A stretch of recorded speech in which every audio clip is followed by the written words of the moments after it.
Well, it's been about 15 years since I've been with Krown, and you always see me wearing the shirt, but you're not always sure, at least not all of you, exactly what it is. So we thought we'd spend a little time here on Hard Drive and tell you about the process. I guarantee you're going to be impressed.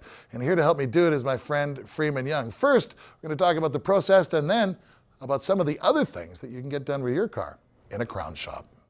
We want to basically try to get as much of the road dirt and film off of the vehicle, get to the metal as best as we can with our product. It is a penetrant. It'll go through like dirt. But if we can get that vehicle clean and we can get it looking good when it goes out the door as well as when it comes in, we know our consumer is going to be happier. We can actually do a little better job on the vehicle. Ultimately, in our climate, we have two serious problems.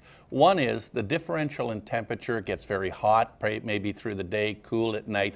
We constantly have moisture forming inside on the body panels of the vehicle. So you need a product when it's sprayed that can physically lift moisture off of metal, and then ultimately next day moisture is going to come back the next day. It also has to be able to repel moisture off of metal. I think one of the mistakes we make as consumers in Canada is we think when we see snow it's going to rust.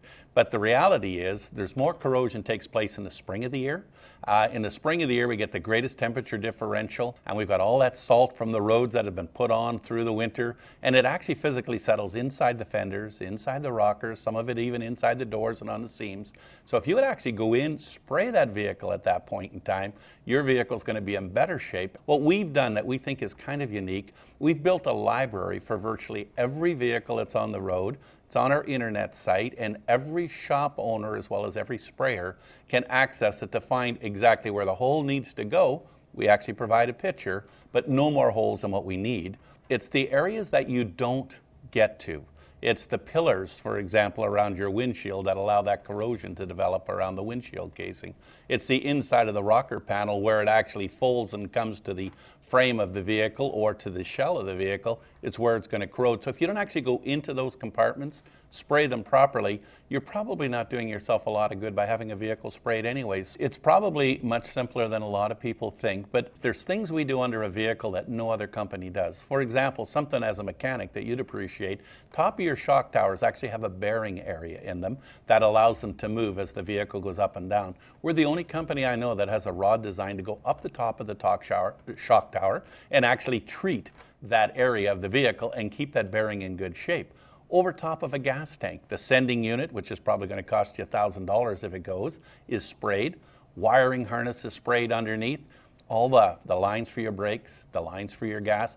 And of course the other thing now is the sensors. They're used on brakes now, they're used in a variety of other areas like transmissions. And if one of those sensors has a little bit of a corrosion problem electrically, the whole vehicle has a problem. So we treat those areas underneath. So we do actually spend a bit of time under there, but it's time well spent. And as water comes back into contact with that once it's been sprayed with Krown, like we were talking about inside the panel, same thing happens on the floor. Our product stays in place.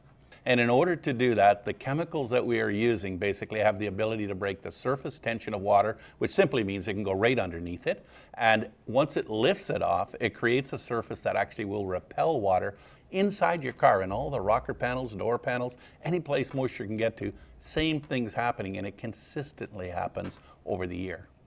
Ultimately, doesn't harm the vehicle, does give you a longer life expectancy, and when we finish it with a vinyl plug that goes into the frame of the vehicle, and you actually can't even really tell it's been drilled. So if we can send it out the door looking good, they may not be able to see what we did in the rocker panel or the door. Those are enclosed areas, but they can see that at least we take care of the car and we send it out looking better than when it came in actually. And I think that's a good message to the consumer, and I think it reflects our interest in vehicles. So Aquapel's kind of an exciting product. It's really understated in the marketplace today. You don't hear a lot about it, but this product is so good. We buy it from another company. We apply it to the windshield, and what it does, several things. One, the water just beads up and runs off, but it does a little more than that. At night, it really improves your night vision in a vehicle.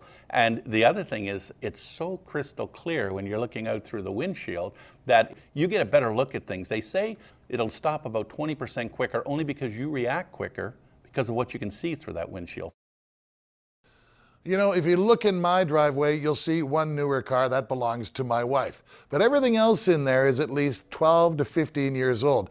It all has one common denominator. There's not a stitch of rust on any of it. and all of it still runs. Never done a brake job on my Ford pickup truck. They notoriously need a brake job after 6 to 8 years. Never done one on mine. And the four-door sedan looks like a lump of coal, but it runs great. And they notoriously go through things like wiring harnesses after about 200,000 kilometers. Mine's working on 325, still runs great. I put all of it down to Krown.